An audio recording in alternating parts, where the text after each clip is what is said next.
Welcome back, music lovers, as you join Gregory, Joseph, and myself in this round of Battle of the Ballads, which will also serve as our mid-series finale as we prepare for Joseph's nuptials. And tonight we are going to weigh the best track of the 90s. We came into the 90s with Prince's Purple Rain being the best track of the 80s based on the 6 years we measured. Based on Joe and I conceding Tom Petty to you.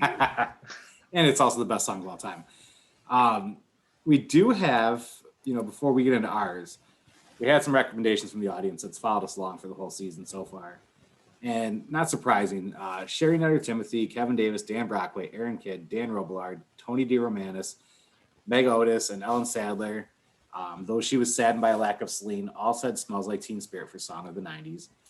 My guy Vernon Johnson was just mad at the lack of Wu-Tang, and to be quite honest, as a Wu-Tang aficionado, self-proclaimed on all social media outlets, they just didn't have a track that stood alone to make it through. However, if we were doing albums, I imagine they would have definitely beat out on albums. Jeff Warden gave us best song is Everlong, but most definitive is Smells Like Teen Spirit. Cody Mosier Kesserline said, if it's between what we gave them, Killing in the Name or Nothing Compares to You. But none of them beat Purple Rain, so keep that in mind, gentlemen, as we move through the decades. I'm going to come back to that. Kelly Susie and Kristen McCollum said Fade Into You, my track from Mazzy Star. Greg Benz said Tears in Heaven. Jen Benz said Killing the Name, Changes, or Nothing Compares to You are the only ones that she doesn't feel are overexposed. And Jessica Snydecki gave us Doo Wop. Now, I know a lot more people joined us, and some people actually apologize, including Aaron Kidd, who's like, I know I said I'd rock the 90s. I forgot I got busy. So I think the 2000s should garner some of that attention because it's summertime. Sit on your deck, have a cocktail, and join us for these conversations.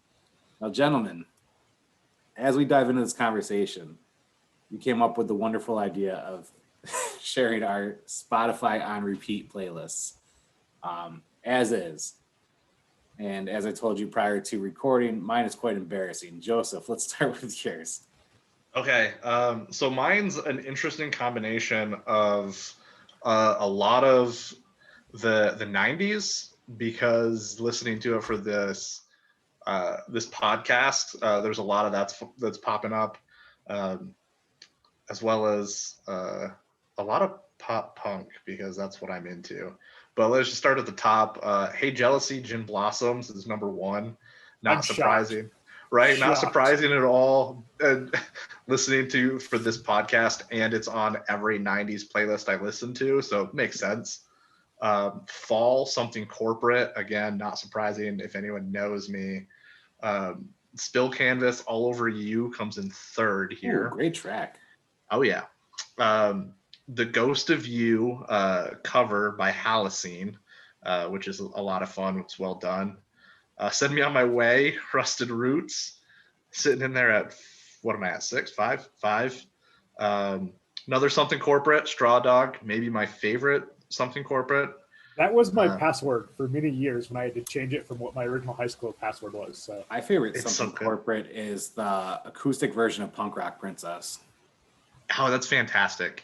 Not the acoustic version, but the original is the first Something Corporate song Joe and I heard. Really? No, If You See Jordan. That was my okay, first, you're right. It was my first track. That and Constantine were my first two. You're right. Sorry, that was an emotional day for us. So yeah, yes it was. Toys, Coheed and Cambria. That's off of actually my pick for the greatest album of all time. Brace Yourself, a newer one by Red Jumpsuit Apparatus. They've released a couple of new things recently with a new album. Where am I at now? 6, 7, 8. Annie Lennox, Walking on Broken Glass. I didn't know this song until this podcast, and I like it so much it's now in my on repeat. So it's also in your wedding playlist. So it sure is. As it should be. I once walked on a broken glass during the song during a party, singing it, not realizing that I was cutting up my feet. Because that's vintage Dan, unfortunately. Another Something Corporate. No wonder there. Drunk Girl. Then we get into a couple of the more pop punky things. Check Yes Juliet from the early mid 2000s. Jason Lancaster is next, and I think this is at 10 or 11. I lost count, but former lead singer of Mayday Parade. New one, Good Things Only Happen. If You're Good is what it is. Whore by In This Moment, really great, a little bit harder. Ironic, Alanis Morissette, again, loving it. And then I think Back on My Bullshit, Magnolia Park, featuring I Am Jake Hill.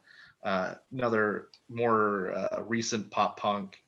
So yeah, my entire playlist is pretty much pop punk in 90s, which pretty much sums up what I listen to. And for Gregory, my number 16, just missing out on the top 15, is Passing Through a Screen Door, The Wonder Years. Oh, oddly enough, even though it falls on every single one of my like made for you playlists, it's not in my top 20. And neither is my own worst enemy. My own worst enemy is just outside of 20. But like Passing Through a Screen Door, which I've listened to 7 times this week on different playlists, not in my on repeat playlist at Shuffle at all. So what is on your playlist?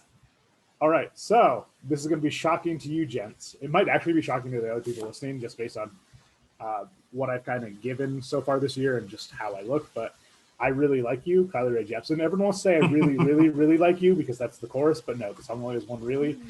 But my top artist of the decade was Carly Rae Jepsen with the end of the year stuff last year. The next one's a kind of a change. Motorcycle No Motor by a band called Free Throw. This is a little bit heavier indie pop punk. Also one of the few male vocals that you're going to see on my playlist. Kiss You Goodbye by Bleached. There's a few songs that I've got starred on Bleached. They're awesome. This is a breakup song if you didn't tell by the title, but just so good. Yelling Out of Tune, the More Family Band with Jeff Rosenstock featuring on that. And that was one of the early songs of the week on the Cool Points newsletter, which you can find at substack.com/coolpointnewsletter or follow it on Facebook at Cool Points Newsletter. But More Family Band, 3 siblings who in isolation got together. The brothers were in another band and the 3 of them just recorded this album that's fucking awesome. Every track on it's great. Next, Cut to the Feeling by Carly Rae Jepsen. Then This Song Is Definitely Not About You by Makeshift Shelters, another awesome indie female punk band, another breakup song. Then Backseat featuring Carly Rae Jepsen from Charlie XCX. Then Altered States from Direct Hits. Great track there too. Then we get to Call Me Maybe, Carly Rae Jepsen, which is also on Joe's wedding playlist, but not for either of them. I like Carly Rae, so I love Carly Rae, and there is one that Amanda loves on there too. I did listen to Joe's wedding playlist today. Heads up, guys. He needs help. He won't let people add, but in the comments, he needs actual dance songs. Ooh. By the end of going through the playlist, helping Amanda decide what's danceable or not, it's just basically, is there some tempo to it? As someone who DJs weddings, may I be of assistance? He doesn't want help. No, it's actually. I don't not want help. It's a really great playlist, but it could use some bops and some bangers. It's got bangers. It needs bops, I think. Oh, and that's the thing. I'm happy to help. There'll be plenty of sing-alongs and bangers on the dance floor, and less bops. I am performing double duty at the James wedding next year, where I am marrying them and DJing them. So I am more than happy to help from afar. So a lot of the thought process behind it was more that the playlist, the music's going to be playing all day behind everything. That's playing games in the backyard, pretty much everything but the actual ceremony. And so we didn't want just dance music. So we just put together a bunch of music we like. But there isn't much you can actually dance to other than like walking on broken glass. I think, talking to Amanda about this, I think there's a lot of stuff you can dance to. And especially, as I said, do you think you or Joe will dance to it? And if she said yes, it's instantly a dance track, because if one of the two of you are on the dance floor, the girls follow you onto the dance floor, I follow the girls onto the dance floor. And by girls, I mean the nieces, not like it's all family. So I'm not going to be a horn dog on the dance floor here, guys. I'm just going to be Reverend Dilcox on the dance floor. But it's a very you guys playlist, and I do love that for you. And you guys both know it needs work, hence the fact that Amanda let me listen to it early. But I'm not the one to help, because I would say, oh, you guys need dance songs. Just play all of the Faint's Dance Macabre, and that is not a wedding soundtrack. It is fantastic, but yeah. So Call Me Maybe, Carly Rae Jepsen. The Truth by Charlie Bliss, one of my favorite bands. Like Carly was my most played artist of the decade. Last year, Charlie Bliss was my most played artist of the year. 24-hour Drive Through, Origami Angel. That is another male vocal. I think it's the only third one so far on this list. I'm a Mess by the Moore Family Band again. This one does not have Jeff Rosenstock feature on it. This Love Isn't Crazy is next, Carly Rae Jepsen. Preoccupied by Save Face, which is another just banger of a indie pop punk track. Then Lights Changing Color by the band Stars, which does have a male vocalist, but also a female vocalist, and another great Canadian band. And this is what I said last week about being able to alter the playlist. My number 16th most played track right now is I Want to Be a Dog by Colleen Green, which just came out Friday. Granted, I've listened to it probably 5 or 6 times, but it jumped in there just because you can alter it these much. Then it's Too Much, Carly Rae Jepsen. I don't know if you guys noticed that trend or anything there, but then I Don't Like You, The Regrets, who are just amazing like band. It's hard to believe how young they are, but yeah, The Regrets are just phenomenal. California pop punk female band. Be Sweet, one of the latest single from the band Japanese Breakfast. And then my 20th most played track right now is My Name Is from Eminem, and that's because I have listened to the Battle of the Ballads 1999 playlist quite a few times, top to bottom. And I have to say, boys, kudos to us. That is the best playlist we've done so far. Oh, I bet. It was an excellent year. It was an excellent year, and I don't know. We don't have like a skippable track on that playlist. No, The people who assembled that playlist did a great job.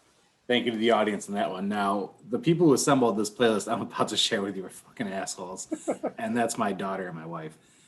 We all share Spotify on our Amazon Echo on every device we have, and Zoe, my song, the number one song is Sunflower by Post Malone. We listen to that every single morning before we go to school. We've been doing it since it came out. I've been getting ready her entire life. And so we listen to that every morning before we leave, kind of set ourselves, have a good time. She's So Mean from Matchbox 20 is number 2. That's Lauren's favorite band. It's all she listens to when she comes home. She says, Alexa, play Matchbox 20. Please do it. And so that's where we're at. And here's where it gets interesting. I recently had my in-laws visiting. They brought their kids. Zoe was around. This child singer has never entered my home on any device until that occurred. And Kid in the Candy Store from JoJo Siwa is the number 3 played song on my goddamn Spotify list because of how often they listen to it in just one weekend, followed by The Greatest Show. In the car, we can't ever agree on what to listen to. We listen to The Greatest Showman soundtrack because it's an absolute banger start to finish. Zac Efron gives us all on that album, and I will never take that away from him. Then we come to Lauren's second favorite band, One Republic, the song Run, and then our song by Matchbox 20, Notice the Trend.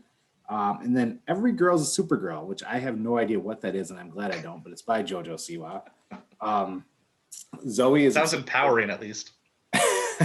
That's true.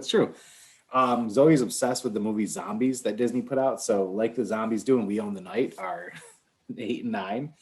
And then we get Bent from Matchbox 20, another surprise. Notice, guys, that none of this is my music outside of the one song I listen to. Well, part of that is your fault, though, because you post more from the YouTube stuff you're listening to than the Spotify.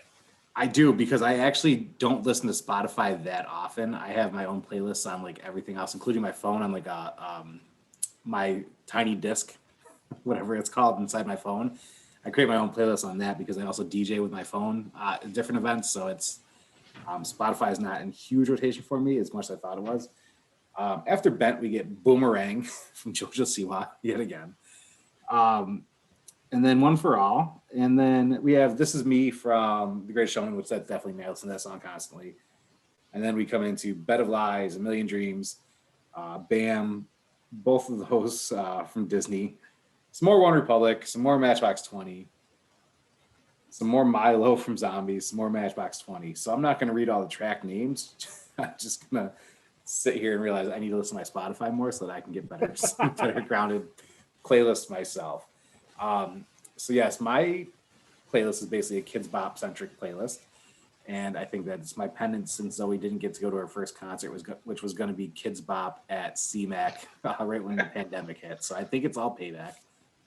It's also no surprise that when I put my Spotify on shuffle while I'm driving, I get all of these songs. So the joy of being a father, I guess. I don't know JoJo as a musician or anything else, but the fact that she came out and and to her mother it was a bigger deal that she wanted to lose the ponytail than come out is awesome. I mean, granted, someone OD'd at a party of hers, so that's not great. But the fact that she came out and, unfortunately, sad statement of our where that's actually a big culture, deal. that is a big deal. Yeah. But I will never be one of those people that dismisses someone, especially with a high profile, coming out, because until we don't need it, it's a big deal. So I totally agree with that. I just say she could have lost her brand completely. Like, her stuff is a huge part of Target, which tends to, like, on the face go liberal, but having worked at Target, I know not everyone behind the scenes is as liberal as Target wants to pretend it is. So she really could have cost her brand, but the fact that her mother thought the ponytail was a bigger brand than her sexual orientation is great for that family, and also a great message that hopefully one day just becomes the norm. But until it is, thank you, JoJo and family. Yeah, I love it for them. Just not thank you for the music, because goddamn it is so terrible. And I would love to say that to her face and then buy her lunch and say you're an awesome human. But man, that music is just fuck. You know, if she lets you pay for lunch with all the money she's worth, I'd question whether or not you should tell her she's an awesome human. JoJo, buy me lunch so I can tell you you're an awesome person. I would gladly do it so that she can get, if she would relinquish rights to the Spotify tracks, so I never have to hear them again, because Jesus, after 3 days of a weekend with the kids, that was awful. So I know we've pitched soundtrack or movie soundtracks, Canadian bands, and other things. I was just thinking of another interesting music-related topic we could move into when we run out of things, and it's best songs for specific occasions. Best wedding songs, best birthday songs, best Christmas songs, best Halloween songs. Well, I don't know, because we're about to come up to a Christmas song as best song of the year for one of these songs in the 90s. So. Oh yes, and I mean, just like we pitched soundtracks. There's some soundtrack on here. I think for 92 or 90 something, 92. There's Canadian stuff in here, so there's definitely some mixing and matching of stuff. But I just thought it was interesting as we were talking about wedding playlists. I was like, you know what? Best songs for specific occasions could be a really fun. The best song for every occasion is "I Didn't Just Come Here to Dance" by Kylie Rae Jepsen. Now the implication is clear, but you could pretend it's about anything. Like, you have a luncheon. I didn't just come here to dance. Where's the roast beef sandwich? And it's also funny that you mentioned that, Joe, because I have a folder on my computer for every occasion since I do different parties and all that stuff. So I can definitely get down on that. I have those ready to go. For some reason, people get me to come in and spin some music every now and then. Now we got to tackle the 90s, gents. So we entered the 90s with Prince's Purple Rain winning out. And then we hit all of a sudden right in 1990 with some real tough tracks. Greg gave us LL, Mama Said Knock You Out. Joe gave us You Can't Touch This by MC Hammer, and I gave us Nothing Compares to You by Sinead, which was also written by Prince, fun fact. So who do we take out of the year 1990?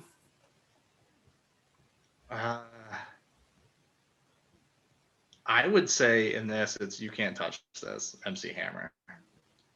I know it was my choice, but when you talk about impact and cultural relevance, for me, that one wins out. I mean, if you want to talk cultural relevance, like, that was a quick hit, though, but MC Hammer was kind of a flash in the pan. Remember, there's like 3 albums he did that comes after this that we didn't even mention songs off of.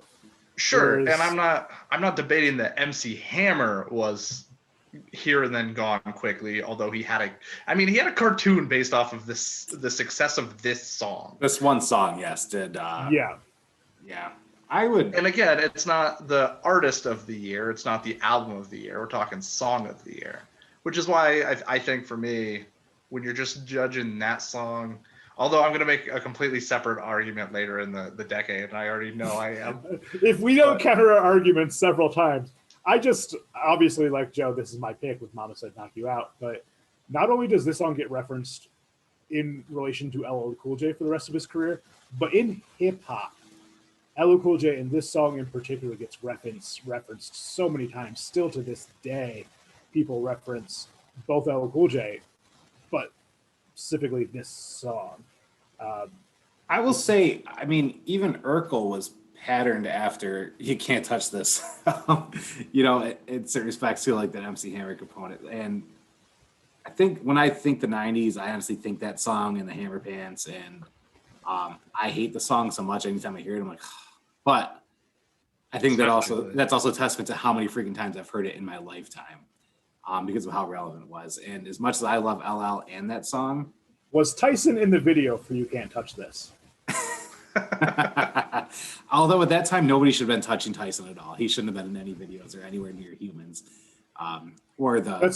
That's true, but like, remember that was such an iconic part of this video that when Cannabis did a diss, he brought Tyson into his video to do the diss. So like, yes, and that was a decade later. That's no one was doing an MC Hammer "You Can't Touch This" diss track a decade later.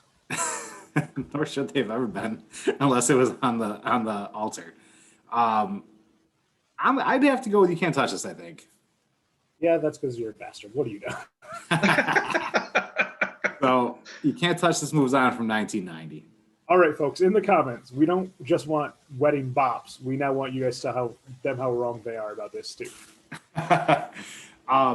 91, we have Greg with "Smells Like Teen Spirit," Joe with "Hunger Strike," "Temple of the Dog," me with "Set Adrift on Memory Bliss," "PM Dawn." Based on audience response, I'm actually going with "Smells Like Teen Spirit," given that more than a quarter of the people who responded in our post also chose that track. What do you got, Joe? It's personally, I like both. That song specifically for me is only middle of the pack for Nirvana songs. So it's so hard for me to want to pick it because there are so many that were better than it. Yeah, but by your MC Hammer, you laid out. But, and again, I'm going to counter that argument later too, but it's hard to also want to sit here and pick Hunger Strike over it. I like Hunger Strike better. I think it's a more interesting song. I think you can actually hear more of the lyrics. There's less mumbling. I think the vocals are better. Overall, it's a better song, but I've got to go with "Smells Like Teen Spirit." Yeah, I actually loathe that song quite a bit. And I love Nirvana. I just cannot stand that song. But I would also have to go with that just based on what everybody else said. And it just really does make sense. Not even just like the fact that this is the most well-known of their Nirvana songs, but Hunger Strike most likely isn't on this list without Nirvana helping usher that Seattle grunge into the mainstream. So you can't have Hunger Strike on this list without Nirvana. Yeah, no, you're right. And I don't think anyone will ever argue this is the best Nirvana song unless they've never heard any other Nirvana song. But this was the first single. I honestly think whatever was going to be the first single at that time, it was just the right time. Had Temple of the Dog released Hunger Strike before that with a similar video aesthetics, the conversation might be different. It's all about timing, I think, in this situation and what hit MTV first. Oh, yeah. So we got "Smells Like Teen Spirit" 91. Now 92, Greg gave us "A Whole New World" from Peeble Bryson. Joe gave us "Tears in Heaven." And I had "Killing in the Name" Rage. I love "A Whole New World," but Killing in the Name of was my song of the year until like that day. And only because I didn't want to go with the most obvious answer 2 years in a row. I honestly think it's just hard not to go with that song. Yeah, I think this I still don't think is the best Rage song, but I think it's better in the Rage discography than "Smells Like a Teen Spirit" is in Nirvana's discography. So I'd go with it's still a track with so much relevance now. I mean, and we're how far past 92. Yeah, we said it then, we'll say it again now. It's sad that it is still that relevant, but it is. So I'd go "Killing in the Name of" that year. Although there's not a wrong answer in 1992 for the three we picked. Well, it sounds like you two are in agreement, so that means it's easy for me to say Tears in Heaven and move on for sentimental reasons. Tears in Heaven interesting, did get a couple votes, which a It's whole new interesting world how did those not two get. tracks are So you against guys each- are wrong, listeners. So then we come to 93. Greg, Melissa, After It's Come to My Window, Joe, Better Than Ezra, Good, and me, Fade Into You by Mazzy Star, which mine was the only one to get votes from the audience. However, that doesn't necessarily mean that's the track. 93 was definitely an interesting year with some folks finding their groove.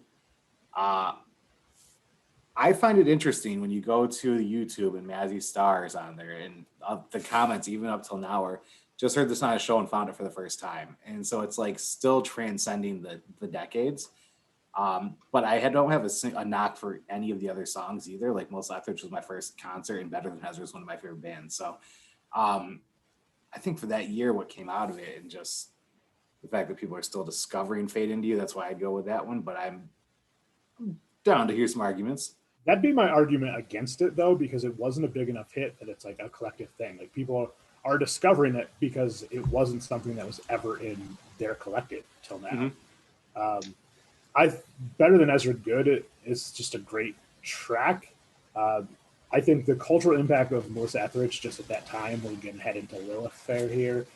I'd argue for that for a cultural relevance, but I wouldn't be against a Better Than Ezra argument. Although I think if I were to make an argument against Better Than Ezra, I think people know that track who don't know who Better Than Ezra is. As the person who picked that song for the year, I think it's got to be Melissa Etheridge. Again, exact opposite of the argument from 90. Melissa Etheridge is a much more important cultural touchstone as a human, right? She was out at a time when it was not okay to be out, and what she has meant to that community is more important, I think, than either of the other. I will say, although yes, kind of a counter argument to that, but at the same time not, because this song was fucking massive. Yes. For years to come after this, not just this year. And it's still a song, I listened to it today in the car with Amanda. Still a song you hear and it feels just as fresh then, which I think the MC Hammer doesn't, but in the same thing, like this song was everywhere for a couple years after that. So it could be legitimately argued it was one of the biggest tracks of that year. So I'd go with that one. All right, so 94, that's when Tony jumped in with us. So he chose Sponge Plowed. Greg gave us Boys to Men Yesterday. Joe, Mariah Carey, All I Want for Christmas Is You, and I had Biggie Juicy. It's All I Want for Christmas Is You. None of these songs coincidentally showed up on any of the audience's choices. that's because when they listen to Yesterday, they cry too much, so they can't type it in. There we go. Yesterday is the best song from those four, I think. But I think it's All I Want for Christmas Is You. Yeah, I think it's interesting. If we're going culturally, I'd have to say Juicy just because of everything that stemmed from that one song. And in terms of relevance, in terms of sampling and just where it went, I'd have to, I mean, it's one of the biggest hip hop tracks since we've been alive. Yesterday by Boyz II Men is hands down my favorite song on there, but it's also not one that a lot of people know off that album, and they know the Beatles version.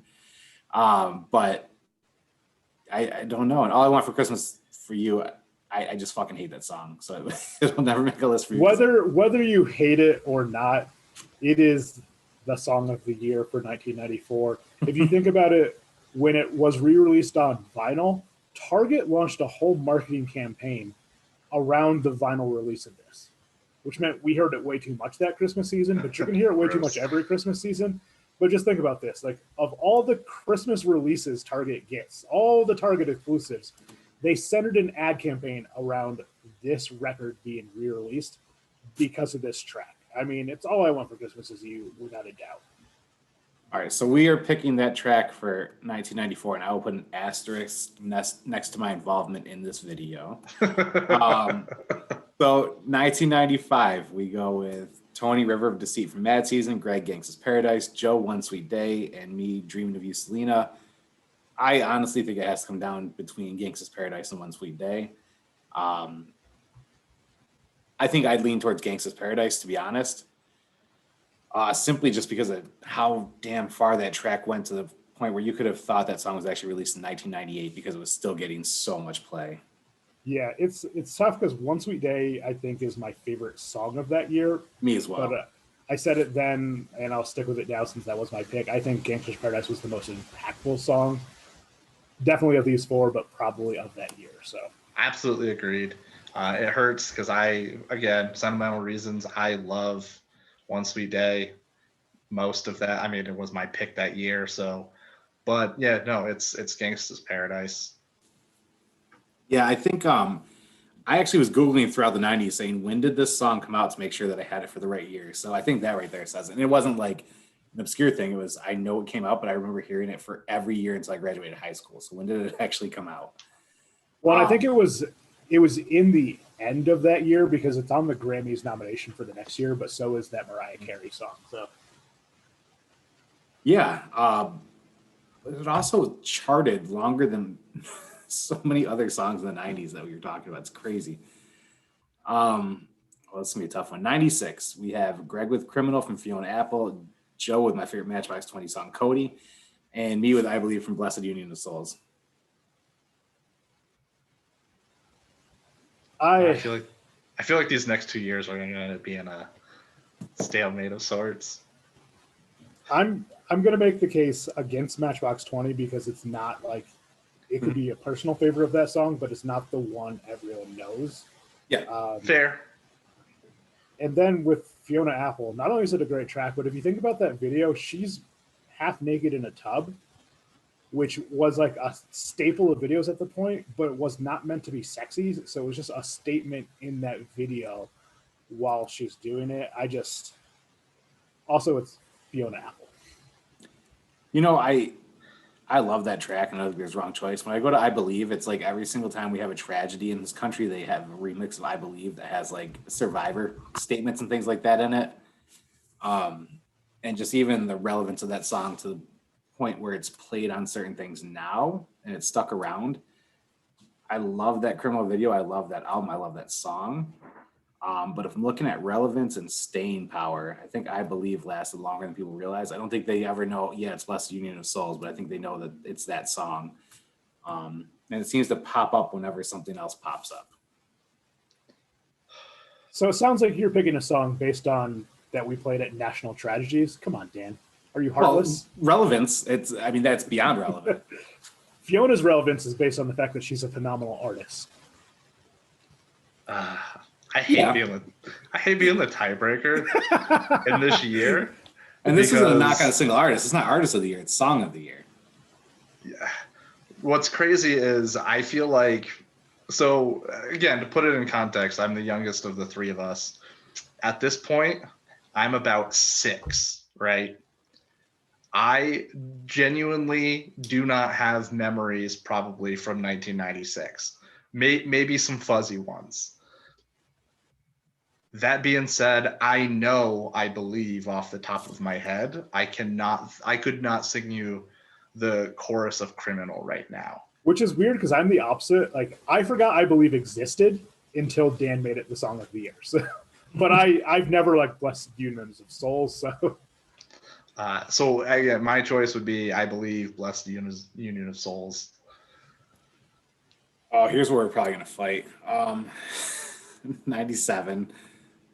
All right, I'm going to make you guys duel it out. I have Greg's Carly Rae Jepsen for me in this one. We have Greg will always have this moment from Commander Venus, Joe with Everlong from the Foo Fighters, me with Torn from Natalie Imbruglia. I'm going with We'll Always Have This Moment because this band changes where indie music is going and slightly where music is going. So I'm picking that, and that's my reason for it, even though no one's heard this track. And that's why I can't go with it because nobody's heard the track. Only so funny I can make you two decide which song it's going to be. I mean, when I look at those, because again, I couldn't even tell you what that song is. I know who Commander Venus is because of you. But if somebody does not have a Gregory in their house, they don't know who that is. They've Right. never heard of that band. They've definitely never heard All of that joking song. aside, I'm gonna break the stalemate because it's Everlong. I have to go 'Cause- that along too, to be honest. It's, Okay. It's not my favorite of the year, and Torn is one of my top 10 songs of all time. However, I understand that it's not that way for everybody, and not everybody dances when they're in tops and it comes on. So I can also go with Everlong. And afterwards, I will just apologize to Natalie via DM on Twitter because that's how we communicate. So I'm okay with it. Although Commander Venus is great. Yeah, I mean, there's no knocking it. I know it, but I imagine anybody else listening is like Googles and then gives up halfway, like not even giving a shit anymore. So it's Right, and it's just like why jokingly was using it to make the argument, but I mean, you have Conor Oberst, you have both Mogus brothers, so you have three of the cornerstones of Saddle Creek Records, who not only took over indie music in the early to late 2000s, but are still like taking over indie music. They made Omaha, Nebraska a music scene single-handedly. So it is insane. Like musicians migrated to live in Omaha. The Counting Crows didn't do it with their song Omaha. Yeah, that was by the Counting Crows because they have like one song. So that's not true. I generally like the Counting Crows, but yeah, Omaha became a music scene because of these bands. Some of my favorite people on the internet I know because of these folks. So I think Commander Venus does have an importance that's beyond the two albums they released. Now, as we round out our last 2 years here, this is, I think, it's the pinnacle of some music, actually. Not that we haven't had great tracks thus far, but now we get into just some serious shit. So, 98, Greg, Doo-Wop from Lauryn Hill, Joe in Your Image from 55 or 5440, me with Changes from Tupac. So that's 98. Being that nobody outside the border cities knows 5440, and even then some of the border towns don't even know 5440. We'll save that for international edition of Battle. It's just out of there. I would say personally, between the other two, it's Changes, Tupac. I think Dan's gonna go with Changes, Tupac. I know he was between these two songs. I was. But think about Lauryn Hill and the fact that she released one solo album, routinely shows up to any event. If she shows up late, but people are still clamoring for her to release new music because it was that fucking good. So that'd be my Lauryn Hill case. Tupac is already dead. Like, I also go with Lauryn Hill on this simply because this is where we saw so many artists come from who wouldn't have had a voice, who wouldn't have had a chance. I mean, I even credit her for like Indie RE getting in the game. You know, I mean, this one song here showed women who maybe were sending their demo tapes, because this is back when they were sending tapes, you know, to all these labels. And meanwhile, Lauryn Hill was self-made, you know, with the Fugees, and she's saying, hey, there is a way to do this.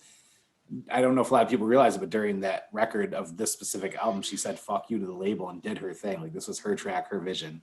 And that completely changed the game. Changes from Tupac is one of my favorite songs. I absolutely love that song. It's a treasure. But there is just this hurricane that comes with doo-wop. And from the production value to just the ownership of this track, I have to go with that song. Bringing us to 1999, which, man, guys, can I point out, we spent many years together already on this. I think what we're on. And once again, let me reiterate, 99 is the best Spotify playlist the three of us created. It's so good. Also, neither of you guys have added tracks to the 99 playlist on Spotify. It's only the tracks I added. So yeah, but our short lists had so much overlap because 99 was just such a good year. Yeah. That I think probably 70% of what my short list is on there already.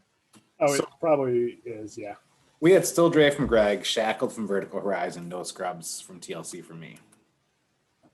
I love Still Dre, but it's not much more than an elevated hip hop song, whereas No Scrubs transcended.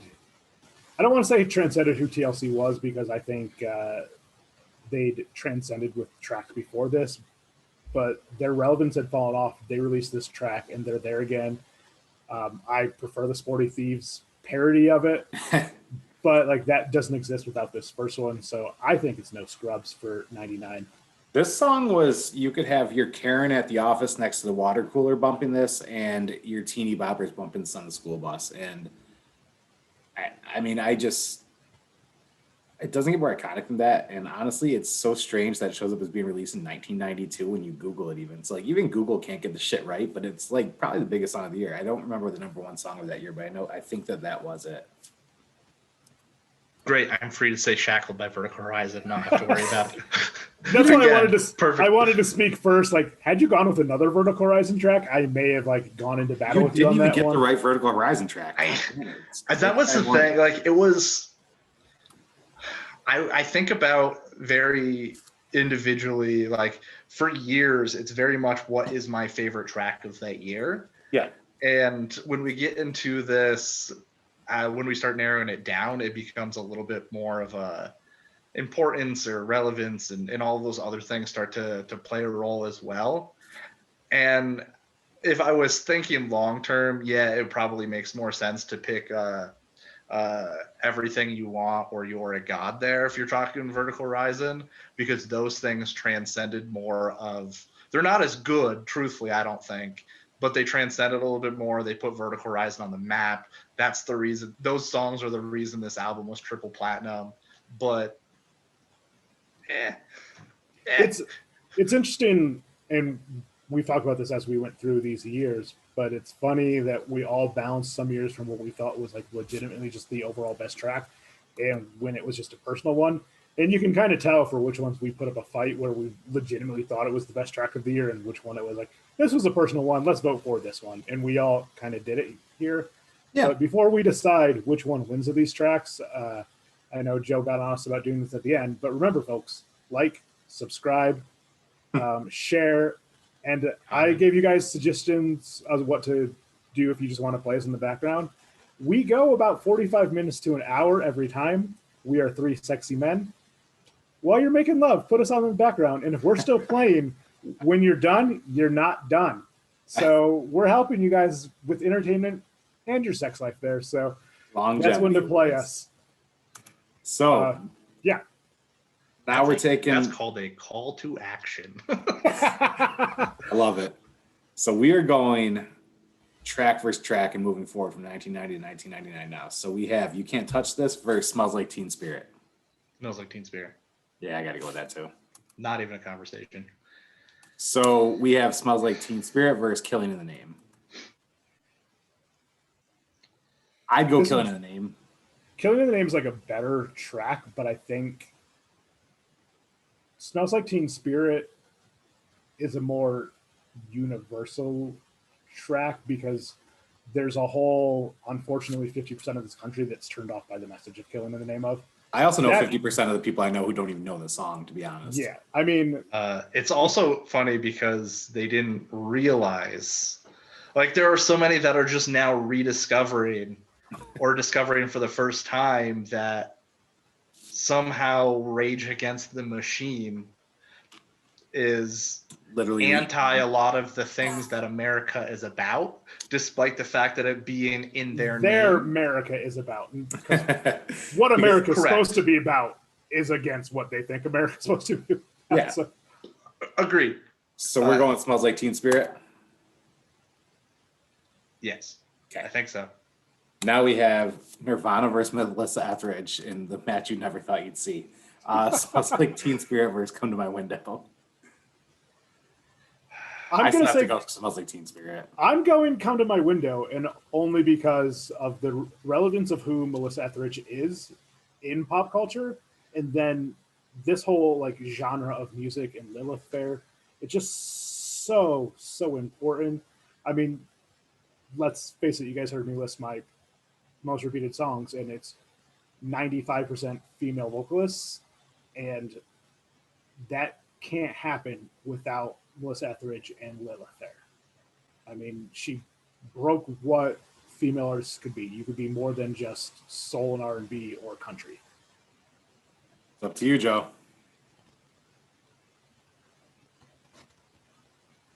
This is tough. Melissa Etheridge is one of my top 5 sets I've ever seen live. She was fantastic. A lot of energy, a lot of connection with the crowd. Literally, it was just like she was next level. It was my first concert. But I think it Smells Like Teen Spirit. All right, bye, Mel. And it hurts. No, she actually, if you haven't listened to her full album, It hurts to vote against Melissa Etheridge a lot. Hey, we're doing the work that other people didn't want to do or didn't know they needed to do.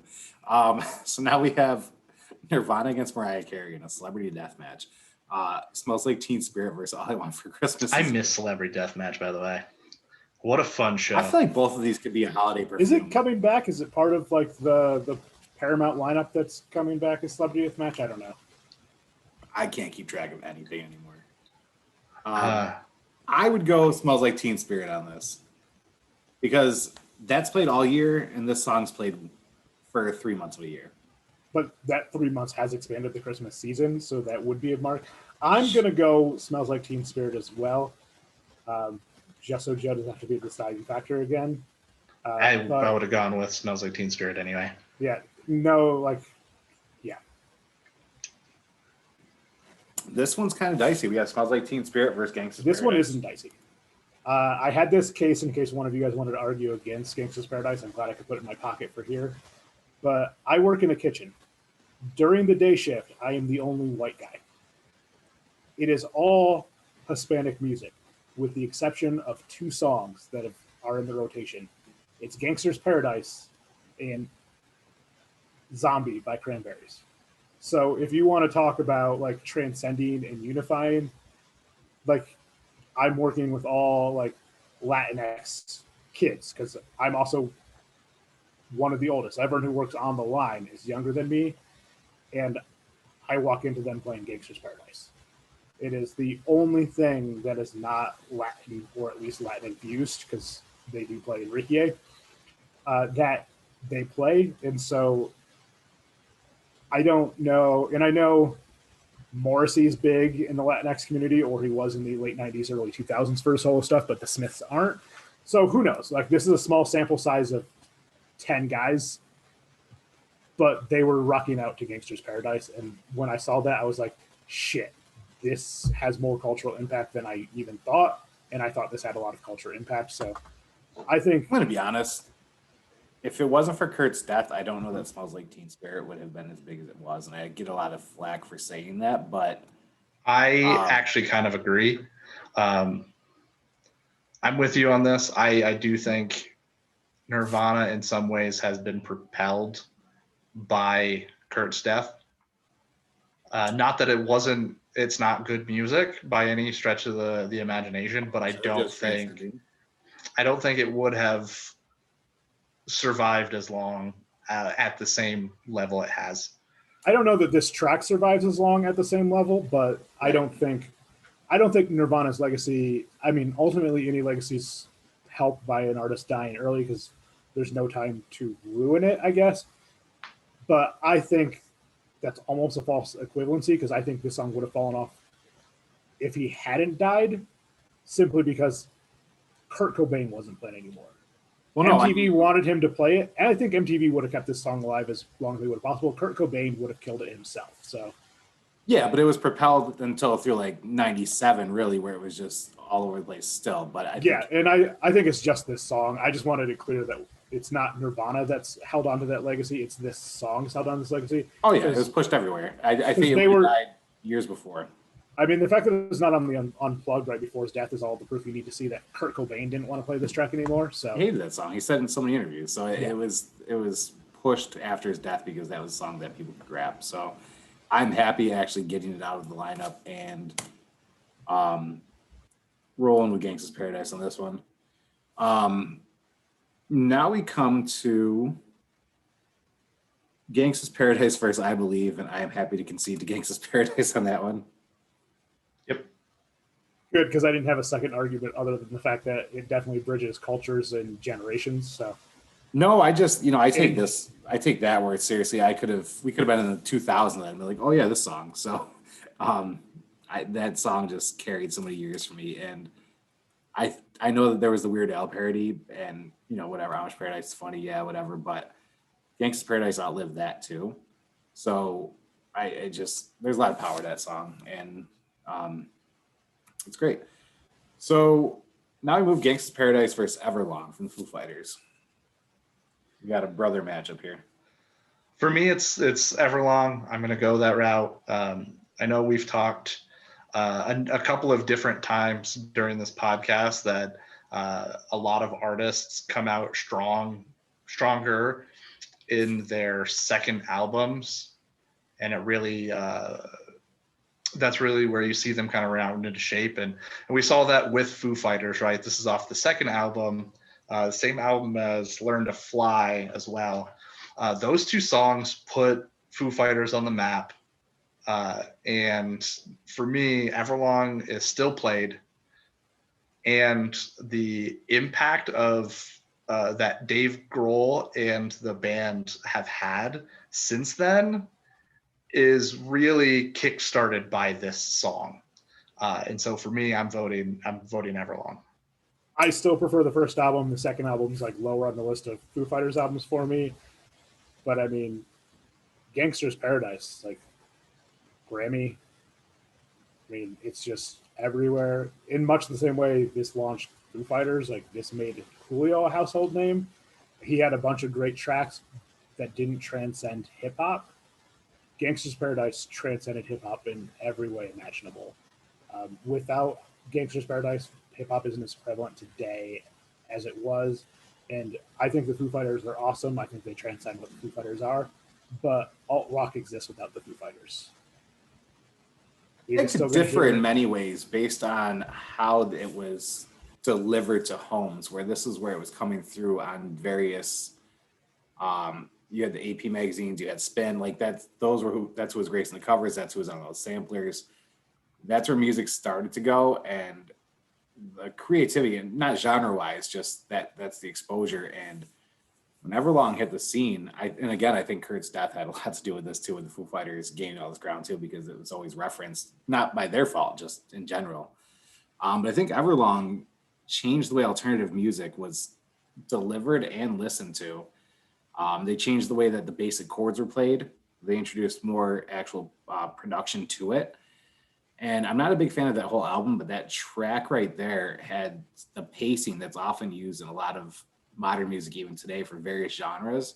When you look at the beats per minute and things like that, based on the drum progression. So I think there was a lot to that song that seems so simplistic, especially because so many people are familiar with like the acoustic version, but artistically that song brought a lot to the forefront that as the Jenko wearing, Korn t-shirt wearing kid I had no idea about, but when I got older and appreciated stuff about music, I was able to grapple with. I gotta go with Everlong, I think. And I think you are both wrong just because of how the Everlong doesn't transcend to the inner city. It just doesn't. The Foo Fighters aren't being played in the inner city where Gangsta's Paradise transcends. Coolio isn't either. I mean, I work with those students and I play Gangsta's Paradise and they have no idea who that is. So I think it's an age thing too, because I'm working with. Well, like I said, I'm working with 19 to 21-year-old kids who are listening to this track too, though. So we're both seeing different sides of this, but do they know I have a freshman class of 90 students and not a single kid knows what this song is. And when I play it trying to be the cool freshman professor, they have no idea what it is I'm trying to do. So, but if I go and believe it or not, like coming out of New York City, if I go and play like a rock track, like, oh yeah, I know this, I got the t-shirt. So it could be demographics and could be area too, but it's quite interesting. I have these kids in my office and you know how eclectic my playlist is. And I'm shocked when something comes on. They're like, oh yeah, this is my jam. I'm like, I would have never guessed. So this is where I want my asterisks then. Although I will say, like, the Everlong video was one of the first music videos I ever loved. It's so good. Their whole videography, I get it, that's a different word, but the catalog of music videos is fantastic. The Mentos video for Learn to Fly, the Monkey Wrench video is good. They put out amazing music videos as well. So we have Everlong up against Doo-Wop, and I'm obviously choosing doo-wop, but you Wait, gentlemen? didn't you guys both go Tupac? No, Oh, you I went went Lauryn doo-wop. Hill. Okay, good. Okay. All right, then I don't care as much about Gangsta's Paradise losing because I think it's definitely doo-wop.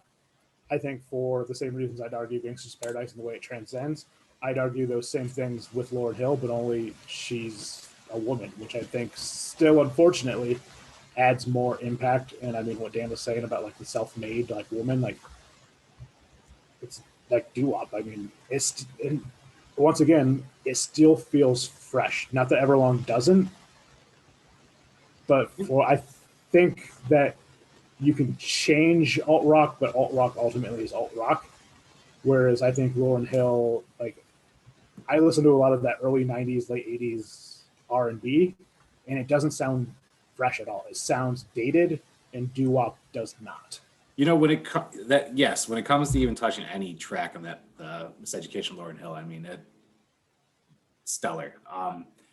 This song, in my opinion, I think it may be the generation we grew up in where this song was very relevant in my time of like development and listening to music. But there's very few songs that can touch this track for me where if I'm asked to pit it against another song where I'm like, yeah, I can take another one, that it's very rare. This is just one of the songs that's held up for me over time. And Joe's voting Everlong. Yeah, I think it's interesting because in the majority of the groups I've been in, granted my circles are not expansive all the time, but through through junior high school, off to college at Plattsburgh, since I've been in the military in the different areas I've been, there isn't. I honestly don't think there's a song we've mentioned in this list that is more prevalent in any of the circles I've ever been in than Everlong. I think in those circles, that is the most prevalent song we've mentioned out of the 90s. So for me, it's a different experience, right? So that is interesting though, because I've never been in one of those circles. So which is weird because perspective is very again, maybe Smells Like Teen Spirit, but which is weird because like having grown up in the same area as you, now granted I don't have the military, but for me, if we're gonna talk like My Hero and I think Monkey Wrench have bigger cultural impacts and significance in any groups I was running with. So see, I disagree. I think when I've been in the circles I've been in, if you mention Foo Fighters, Everlong is the first song that people think of. Oh, and like for I mean, that's I was in. That's like my fifth one I think of, honestly. Yeah, sure. And this might be also like the age gap between us, which doesn't like in hindsight now looking at it doesn't seem big, but growing up 4 years is huge. So, but yeah, agreed. For like everyone I grew up with was Monkey Wrench. I think people caught on to Monkey Wrench later because Monkey Wrench was in Guitar Hero 2. And so yes. I think a lot of people my age caught on to the first Foo Fighters album later because of that. It kind of came full circle. But I mean, we were talking the first one's 95. So my year group, right? My classmates, I'm one of the oldest in my class. So I turned 5 in 95. So most of the people I grew up with are 4 in 95, right? So like they don't, or I guess I turned 6 in 95. So they're like 4 or 5. We don't have memories of 95 or before. And so my years grew up, we recognize Everlong and Learn to Fly first. Big Me, Monkey Wrench are the stuff we rediscovered after Foo Fighters. I mean, where we grew up, like that early Foo Fighters wasn't being played on the radio. That's also true. So it wasn't. I also discovered Foo Fighters after Everlong, but for me, like Monkey Wrench was the better song. So like that stuff just became what I gravitated towards. So I was blessed with some really great alternative radio being in like a college area. So being in the middle of nowhere, we had 3 classic rock stations, 2 pop stations in one that kind of mixed alternative rock in sometimes. No, we had 3 alternative stations, so it's like all this stuff I heard as it came out. But I as think our town's FM station, which doesn't even exist anymore, you heard Turn Around Bright Eyes once every 90 minutes. That's where we live. So we now move into Doo-Wop from Lauryn Hill versus No Scrubs from TLC to close out the 90s in terms of who had the best track of the 1990s. Well, and I promised the people a Carson Daly rant, and it ties in with these 2 songs because I think the Everlong video is the best video we've mentioned in the 90s, but it just missed TLC or Total TRL, Total Request Live, and we're going to see it coming up into the 2000s, like how much that influenced popular music. But remember, it started as a half-an-hour show at like 9:30 at night on MTV, and then they built the Times Square studio for this. And if you recall, I'd quit watching MTV for the most part at this time, but once Carson left, they went through dozens of hosts before canceling it. They tried single host, they tried double host, because no one could do what Carson Daly was doing. Like, he could interview Manson, and then he could go and have a conversation with the Backstreet Boys, who are like completely different things. Yeah. It wasn't crazy to hear him. I'd mentioned the welfare video with ODB. Like, he could interact with Old Dirty Bastard or Method Man and Redman when they released their first like album together were on there. He could interact with those people and then still somehow get an almost coherent conversation out of Jesse Camp, who, how the hell he was a thing for so long, I don't know.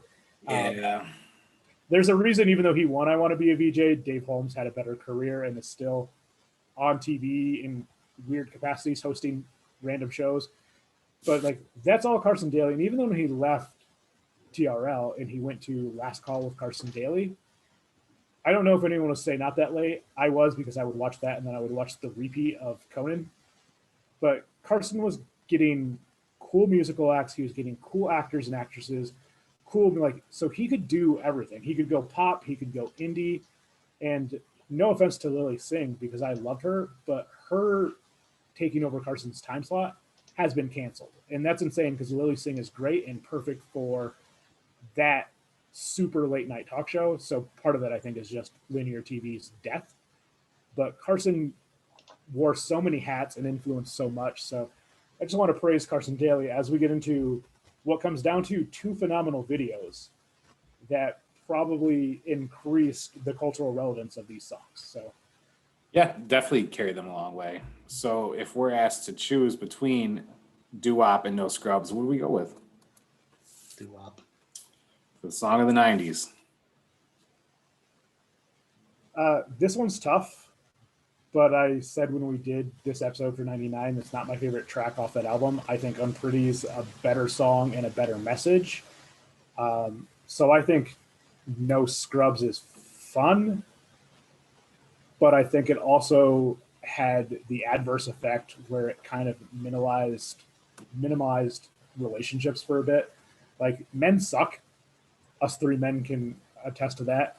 But I think the word scrub kind of like infiltrated and still infiltrates to a degree I don't think the ladies ever meant for it to be, because they were talking about a very specific type of person, and it just became a general insult when you don't like a man.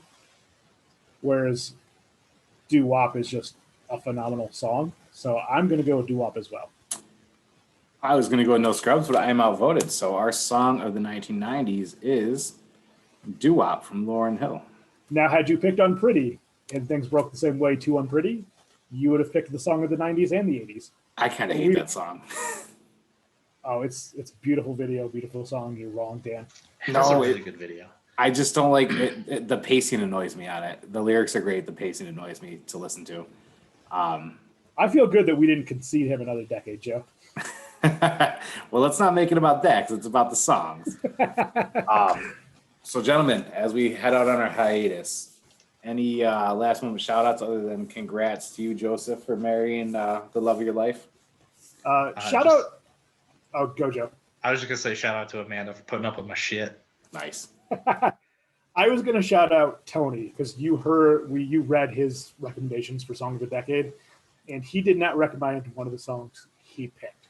So shout out to Tony for putting any ego aside for a show he showed up on for 2 episodes, and I would have loved to hear Tony argue those 2 songs in Facebook, but he didn't because Tony just seems like such a genuine guy, and there was no ego in him for joining us, which is super appreciated. So shout out to Tony for that. Thank you so much for being along with us, Tony. Like that's wonderful. And check out rockdepression.org. Yeah, and No Coast Defenders is alive and well, so we will be finishing out Loki here, Gregory, with Tim, and 3 episodes left. Next one airs tomorrow. Oh, and other random thing, because I love disc golf, and I want to push the popularity of it and grow the sport. Watch the back 9 of the finals from the World Championships last week. I actually was going to tag you in that. I watched it and I don't get it. You watched it for real? Dan, how many times do you want to be wrong this episode? Damn. No, I don't. It's just not something I fully comprehend, I guess. It's just golf, but with discs. So coming down the back 9 of that, at one point, Amanda was in here working in the office, and I was sitting in the living room, and the surprised expletives that came out of my mouth had her sprinting to the living room to see if everything was still okay. It was one of the most exciting sporting events I've seen in a while. It's a lot of fun. I'll second that. It was just phenomenal finish. I mean, there was triumph, there was heartbreak, there was a guy who wasn't even in contention throwing merchandise to the crowd. That was great. It was just a really fun event to watch. And disc golf is fun. Once Joe buys a basket, look for our urban disc golf videos that I'll be throwing on my friends like cool shit. I think it's hard for some people though, because like when someone watches ball golf, it's really easy to understand that you can't do that or how difficult that really is. But watching somebody throw a frisbee 550 feet through the woods, you're just like, oh, they just threw something. And it doesn't seem as difficult as it truly is. The other thing is most people's exposure to any disc sports is going to be an ultimate disc, which flies completely different. That's true. I'm just relatively unimpressed with most things, to be honest. So I'm not a good judge of anything. That's fair. Yeah, you hate on everything but your Chicago shows. So no, I hate on them too. I actually almost quit them this season. So no, I've consumed so many sports, TV shows, music, movies that I am very unimpressed by most things these days. So I hate to take. I'm slowly turning this podcast into a flat ball podcast. But as we take our hiatus, we'll be back at the end of July. Joseph, congrats on the upcoming nuptials. Thanks. I have a package coming out to you guys. The hot sauce will not be in there because my garden is not cooperating with everything coming together at once. So that will be different batches. Those will be coming out separately. To the audience who has stuck with us so far, thank you so much. It's been a blast. The weekly interaction has been great. I hope that the 2000s bring many more because they're going to be a lot more memories, a lot more relevant music, I think, for the majority of the people who've been involved so far. So, gentlemen, it's been a great journey. Yeah, you remember to like, comment, and subscribe. Absolutely. Yeah. Also, just play in the background. We might be gone for a month, but that doesn't mean you guys can't watch us. Just start over, invite some friends over. Even if you guys are going to roast us, turn it into a game. Roast us and leave your best roast in the comments on each video, folks. I love that idea. Please roast us in the comments. Turn it into a drinking game. All right, gentlemen, thank you, and I will see you in the year 2000. In the year 2000.